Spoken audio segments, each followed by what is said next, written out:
The Oregon Treaty, signed on June 15, 1846, resolved a long-standing dispute between the United States and Great Britain over the sovereignty of the Oregon Country.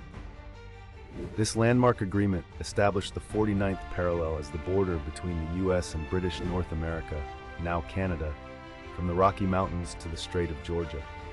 The treaty effectively split the vast Oregon Territory, with the U.S. gaining the area that would become the states of Oregon, Washington, and parts of Idaho, Montana, and Wyoming.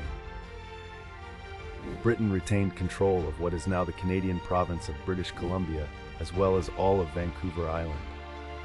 The Oregon Treaty resolved a dispute that had simmered since the early 19th century, when both nations claimed the region.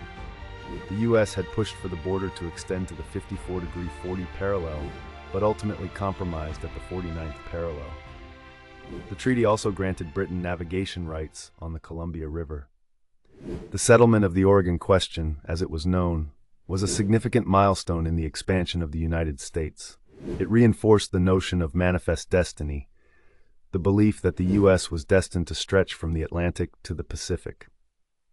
The treaty also paved the way for the rapid settlement of the Pacific Northwest by American pioneers. While the treaty resolved the border dispute, it did not address the rights of the indigenous peoples who had inhabited the region for centuries. The treaty's legacy remains a complex one, as it shaped the geopolitical landscape of North America for generations to come.